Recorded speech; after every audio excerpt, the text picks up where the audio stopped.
भाई हरभूषण रावना के साथ बाइबल का परमेश्वर। आप सबको नमस्कार। स्वागत है आपका एक बार फिर से इस विशेष अध्ययन कार्यक्रम में जिसका नाम है बाइबल का परमेश्वर। हम परमेश्वर के गुणों का अध्ययन कर रहे हैं और आज एक महत्वपूर्ण सिद्धांत को हम सीखने वाले हैं। इस सिद्धांत का नाम है त्रिएकत्व।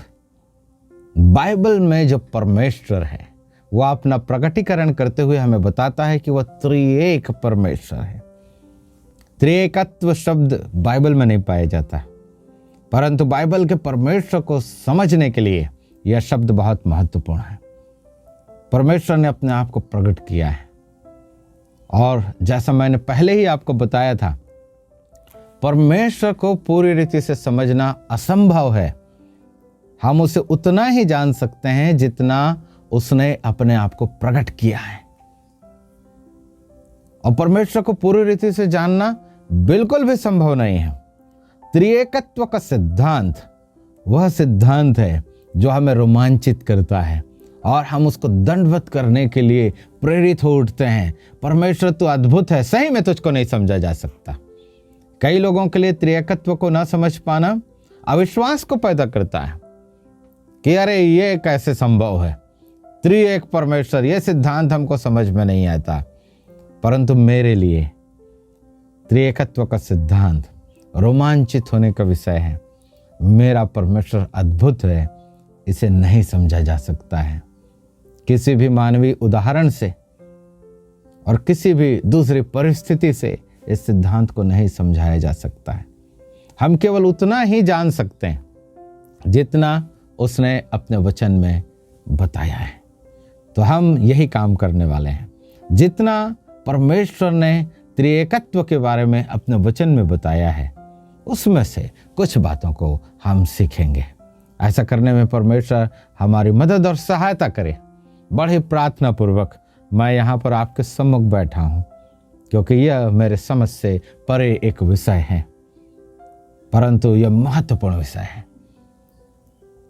इसे अगर हम विश्वास के साथ नहीं समझने का प्रयास करें तो हम अपने मसीही जीवन में दूर चले जाएंगे। तो आइए हम शुरू करें। परमेश्वर ने अपने बारे में क्या बातें बताई हैं। सबसे पहली बात, बाइबल स्पष्ट रूप से कहता है कि परमेश्वर एक है। पुराने नियम में आप चले जाएं, ये बात बताई गई है कि परमेश्वर एक ही है, एक से अधिक परमेश्वर नहीं है। नए नियम में आप आए, नया नियम भी इसी बात को कहता है, एक ही परमेश्वर है। मैं पुराना नियम और नया नियम दोनों से आपके लिए पढ़ता हूं। सबसे पहले व्यवस्था विवरण की पुस्तक अध्याय 6 पद 4, यहां लिखा है, हे इस्राएल सुन, यहोवा हमारा परमेश्वर है, यहोवा एक ही है। हे इस्राएल सुन, यहोवा हमारा परमेश्वर है, यहोवा एक ही है। अपने परमेश्वर का यहां पर वे नाम लेते हैं और फिर कहते हैं वो एक ही है, एक को छोड़कर और कोई दूसरा नहीं है। यहोवा उस परमेश्वर का नाम है और वो केवल एक है। यशायाह की पुस्तक में अगर हम आए, यशायाह और उसका 45 अध्याय और 21 और 22 पद, वहां लिखा है, तुम प्रचार करो और उनको लाओ, हाँ वे आपस में सम्मति करें। किसने प्राचीन काल से यह प्रकट किया? किसने प्राचीन काल में इसकी सूचना पहले ही से दी? क्या मैं यहोवा ही ने यह नहीं किया? इसलिए मुझे छोड़ कोई और दूसरा परमेश्वर नहीं है। धर्मी और उद्धारकर्ता परमेश्वर मुझे छोड़ और कोई नहीं है। फिर पद 22, हे पृथ्वी के दूर दूर के देश के रहने वालों, तुम मेरी ओर फिरो और उद्धार पाओ, क्योंकि मैं ही परमेश्वर हूं और दूसरा कोई और नहीं है। यहां परमेश्वर सारी पृथ्वी के लोगों को बुलाता है और सारी पृथ्वी के लोगों को एक आमंत्रण देता है, मेरी ओर फिरो और उद्धार पाओ। यह परमेश्वर का आमंत्रण है, मेरी ओर फिरो और उद्धार पाओ। परमेश्वर जिसने पूरे संसार को बनाया है, वो पूरे संसार के लोगों को बुलाता है। कोई पक्षपात नहीं है, सबकी उसको चिंता है। मेरी ओर फिरो और उद्धार पाओ और उसके दावा को देखिए, मैं ही परमेश्वर हूं और दूसरा कोई और नहीं है। हम इससे पहले के अध्याय में भी जाएं, 44 अध्याय और 6 से 8 पद में, तो वहां पर भी यही बात लिखा है। यहोवा जो इस्राएल का राजा है, अर्थात सेनाओं का यहोवा जो उसका छुड़ाने वाला है, वह यूं कहता है, मैं सबसे पहला हूं और मैं ही अंत तक रहूंगा, मुझे छोड़ कोई परमेश्वर है ही नहीं। इस लाइन को ध्यान दीजिएगा, मुझे छोड़ कोई परमेश्वर है ही नहीं।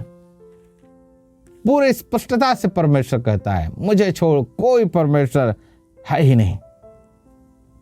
7 पद में, जब से मैंने प्राचीन काल में मनुष्यों को ठहराया, तब से कौन हुआ जो मेरे समान उसको प्रचार करे या बताए या मेरे लिए रचे अथवा होने वाली बातें पहले ही से प्रकट करे। फिर पद 8, मत डरो और न भयभीत हो, क्या मैंने प्राचीन काल ही से ये बातें तुम्हें नहीं सुनाई और तुम पर प्रकट नहीं की? तुम मेरे साक्षी हो। क्या मुझे छोड़ कोई और परमेश्वर है? नहीं, मुझे छोड़ कोई चट्टान नहीं, मैं किसी और को नहीं जानता। सर्वज्ञानी परमेश्वर बोलता है, मैं किसी और को नहीं जानता। वो कहता है, मुझे छोड़ कोई है ही नहीं।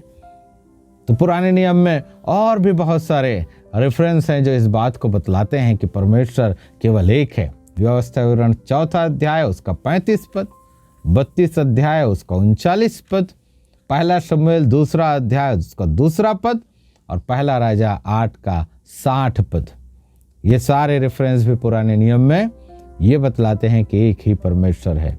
और नए नियम में जब हम आते हैं, इफिसियों की पत्री, पौलुस के द्वारा लिखी गई पत्री, इफिसियों की पत्री, उसके 4 अध्याय में हम आए।